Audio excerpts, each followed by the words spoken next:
তৃণমূল বুঝে গেছে তো যে সরকার পরিবর্তন হচ্ছে, সেই জন্য মমতা ব্যানার্জিও নাটক করছে। মমতা ব্যানার্জি দেখছেন তো কি শুরু করেছে, আসলে উনি যে কোনোভাবে পরিবেশটাকে উত্তপ্ত করতে চাইছেন, কারণ ওরা ভাবছেন শেষ আশা যদি কাউন্টিংয়ে কিছু করতে পারে, যেভাবে বিগত বছরগুলোতে করে এসছে।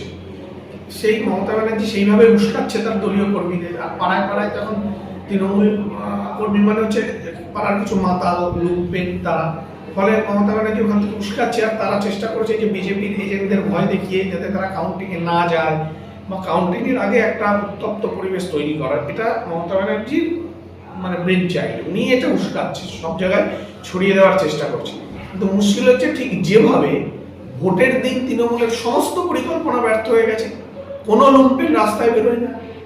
আমাকে তো তৃণমূলের কিছু সিনিয়র লিডার বললেন, বলছে এতদিন ধরে 5 বছর ধরে এই গুন্ডাগুলোকে পুষলো কি করতে, ভোটের দিন যদি কোনো কাজে না লাগে। অ্যাকচুয়ালি আর তো কেউ বেরোয়নি। ঠিক কাউন্টিংয়েও তৃণমূলের এই যে পরিকল্পনা, মমতা ব্যানার্জির যে পরিকল্পনা, এটা নির্বাচন কমিশন একদম ধূলিসাৎ করে দেবে। ওনার বাড়িতে একটা গর্ভবতী মহিলাও ছিল, তাকেও বলে ধাওয়া দেওয়া হয়েছে। ধাওয়া করা হয়েছে লাঠি দিয়ে।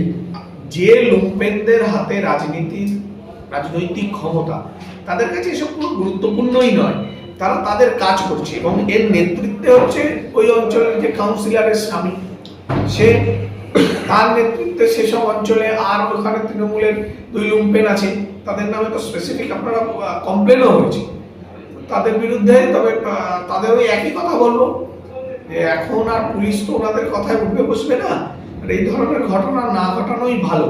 কারণ এত টাটকা ঘটনা হলে 4 তারিখ আমার রাজধর্ম পালন করতে তো একটু অসুবিধা হবে। তো আমি তো চাইছি যে 4 তারিখ সকলে ভালো থাকবে। এত টাটকি যদি এখনো তৃণমূলের লোকরা বিজেপির লোকদের উপর এইভাবে আক্রমণ করে, মার করে, তাহলে এরপর আমার পক্ষে সামলানোটা একটু কঠিন হবে। বলছি পুলিশ কিন্তু কমপ্লেন ঠিকঠাক দিতে পারেনি, পরিবেশই করেছে, আবার নতুন করে কমপ্লেন করা টেকনিক্যাল কিছু ভুলের জন্য হয়েছে, হয়তো সে কমপ্লেন দিয়ে দেবে এবং পুলিশ ব্যবস্থা নেবে। আর পুলিশ ব্যবস্থা নিতে যদি দেরি হয়, তাহলে এলাকার মানুষ সেভাবে প্রতিরোধ করার করবে, যেভাবে ওই অঞ্চলের মানুষ প্রতিরোধ করেছে। বিজেপি বলে কিছু ছিল না সেই অঞ্চলে, আজকে বিজেপির মানুষ দাঁড়িয়ে একদম প্রতিবাদ করছে। এই প্রতিবাদটা তো ছিল না আজ থেকে 6 মাস আগে। তো সেরকম ভাবে প্রতিরোধ, আজকে প্রতিরোধ হয়েছে, কালকে প্রতিরোধ হবে। ভিকটিম পরিবার জানাচ্ছে ওনারা প্রচন্ড আতঙ্কিত, উচ্চ নেতৃত্বের কাছে সাহায্য চাইছে। তো আপনারা দলীয় স্তর থেকে কি ওনারা, এটাই তো ওনাদের মনের শক্তি যে আমরা আছি, সেই জন্যই তো এই প্রতিবাদ হচ্ছে, প্রতিরোধও হবে, কোনো অসুবিধা নেই, আমরা সর্বক্ষণ আছি। তৃণমূলকে স্ট্রং পাহারা দিতে হচ্ছে। মমতা ব্যানার্জি দেখছেন সব বলছে, মমতা ব্যানার্জি সেগুলোই বলছে যেগুলো উনি করে এসছে। বলছে এত ভোট পেলে এত লেখা হবে, লেখা ভুলভাল হবে, এইসব তো আমরা জানি না যে কাউন্টিং এরকম কিছু হয় বলে। তার মানে মমতা ব্যানার্জি জানেন যে কি ডুপ্লিসিটি এতদিন করেছে, সেই জন্যই ওনার আশঙ্কা হচ্ছে যে এবার তো ওনার হাতে ভাবছে যে ওনার কথা কেউ শুনছে না, ওনার পুলিশ ওনার কথা শুনছে না ঠিকভাবে। তার কারণ হচ্ছে দিয়ে দেননি তো, সবার মনে ক্ষোভ তো। পুলিশের যে নিচু তলা এসআই কনস্টেবল, এসব ইন্সপেক্টর, এরা নৈতিকভাবে তৃণমূলকে সমর্থন করতে পারছে না, কারণ তাদের মনে হয়েছে যে তাদের দিয়ে আর কত অসৎ কাজ তৃণমূল করাবে, তার উপর ন্যায্য মাইনেটা দেয় না। এবার মমতা ব্যানার্জি বুঝতে পারছে যে উনি প্রশাসনকে দিয়ে ওনার দল চালিয়েছে, আর লুম্পেনদের দিয়ে দল, তো ওনার দলের রাজনৈতিক নেতাদের উনি সরিয়ে দিয়েছেন, ওনার দল চলছে লুম্পেন আর পুলিশ দিয়ে। এবার পুলিশ যখন ঠিকভাবে কথা শুনছে না, লুম্পেনরাও আর নেই, ফলে এবার দলটা চলবে কি কোথা থেকে? তাই মাথা খারাপ হয়ে ভয়ে সব করছে। তার মধ্যে আগেরবার নন্দীগ্রামে হেরেছে, এবার যদি ভবানীপুরে হারেন তো মানে আর রাজনৈতিক সন্ন্যাস নিয়ে নিতে হবে, তাই এসব বলছে। গত রাতে 100 মিটারের স্ট্রং রুমের 100 মিটারের মধ্যে দেখা গেল তৃণমূলের লোগো লাগানো প্রচার গাড়ি। তৃণমূলের কাছে কোনো কিছু অসম্ভব না, কোনো অসম্ভব আমি সব সীমা পেরোতে পারে। মূল কথা, মমতা ব্যানার্জি এখন নানান ফন্দি ফিকি রাখছে, কিন্তু কোন ফন্দিতে, ঠিক ভোটের দিন যেভাবে সমস্ত ফন্দি বাঞ্চা দেখলেন তো কি ভোট হলো, সমস্ত মানুষ, সমস্ত রাজনৈতিক দল, তৃণমূল বাদ দিয়ে সিপিএম মনে করছে হ্যাঁ অবাধ এবং শান্তিপূর্ণ নির্বাচন হয়েছে। তাহলে ধন্যবাদটা তো প্রাপ্য নির্বাচন কমিশনের। এটা তো করতে পারে যে কোনো মানুষ আছে বলবে যে এবারে ভোট ভালো হয়নি, মানুষ খুশি, শুধু খুশি না তৃণমূল। 1952 সালে ঠিক 2026-এর মতন কিন্তু এই শতাংশ রেকর্ড ভোট পড়েছিল এবং সেটা দেখা গেছিল যখনই এত পরিমাণে ভোট পড়ে সেটা কিন্তু অ্যান্টি ইনকামনেসি মানে প্রতিষ্ঠান বিরোধী তরফে যায়। প্রতিষ্ঠান বিরোধী তো ভোট, এত মানুষ ভোট দিয়েছে যে সরকারটাকে পাল্টাতে হবে, শিক্ষা স্বাস্থ্য কর্মসংস্থানের পক্ষে মানুষ বিজেপির পক্ষে রায় দেবে, তাই মানুষ যেই সরকারটাকে নেওয়া যাচ্ছে না তাই জন্য মানুষ দলে দলে বেরিয়েছে।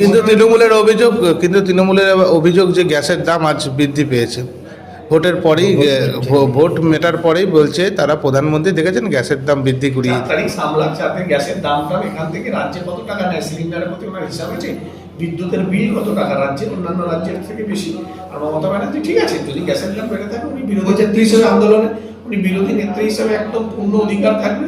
4 তারিখ অব্দি সবাই এটা নিয়ে ব্যস্ত, 4 তারিখের পর উনি আন্দোলন করবেন বিরোধী নেত্রী হিসেবে, উচিত হবে ওনার করার। বলছে 300 পেয়ে যেতে পারি। এটা তো কি বলবো, আর এখন বয়স হয়েছে ওনার, চাপ এত চাপ আর নিতে পারছেন না। তবে 4 তারিখের পরে বিরোধী দল হিসেবে ওনাদের দায়িত্ব থাকবে, মমতা ব্যানার্জি বা অভিষেক ব্যানার্জি আশা করবে সেই দায়িত্ব সঠিকভাবে পালন করবে। নির্বাচন কমিশন চান, নির্বাচন দলের কিছু দায়িত্ব আছে সেটা তারা পালন করুন, এটা মানুষও চায়। এবারে কিন্তু গণনা কেন্দ্রের সংখ্যা কমে গেল নির্বাচন কমিশনের সিদ্ধান্ত, কি বলবেন? কোনো ফন্দি, তৃণমূলের কোনো ফন্দি, আমরা বলছি যে আমরা তো প্রশাসনিক লোক না, আমরা রাজনীতি করি, আমরা কি ভালো জানি মানুষের কাছে যাওয়া, মানুষের কথা শোনা, মানুষকে আমাদের কথা বলা, আমাদের পরিকল্পনার কথা বলা। প্রশাসনিক কাজ প্রশাসন দেখবে, সে ব্যাপারে যারা মাস্টার তারা বসে আছে তৃণমূলের ফন্দিগুলোকে বানচাল করার জন্য। ভোটের দিন সমস্ত ফন্দি শেষ, মানুষ একদম নির্ভয়ে ভোট দিয়েছে, তার আগে থেকে সে পরিবেশ তৈরি করে দিয়েছে। কাউন্টিংয়েও হাজার ফন্দি বিক্রি করুক, কোনো ফন্দি তৃণমূলের আর কাজ করবে না। তৃণমূল পার্টি আগামী 6 মাসে উঠে যাবে, কারণ রাজনীতি করে এই দলটার কিছু নেই, দলটা উঠে যাবে। উনি আতঙ্কে ভুগছে, উনি ভাবছেন যে উনি হারবেন, দলটা উঠে যাবে, কিন্তু দল অ্যাকচুয়ালি ওনার উঠে যাবে। ওনার এই কথাতেও কাজ হচ্ছে না, ওনার কর্মীরাও বুঝে গেছে, ওনারা কাউন্টিংয়ে যাওয়ার লোক খুঁজে পাচ্ছে না।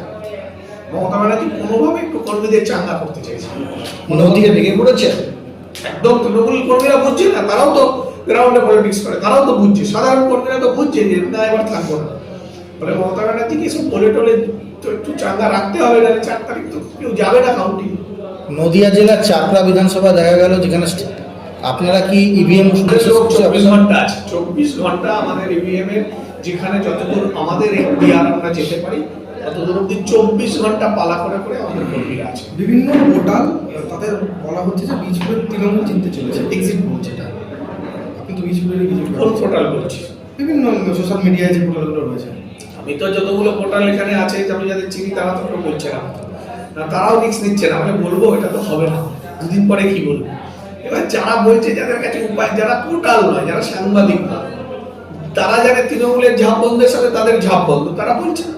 কিন্তু কোনো পোর্টাল, কোনো সংবাদপত্র এখানে তৃণমূল জিতছেটা বলবে না, কারণ তারা জানে যে দুদিন পরে তারা কি বলবে।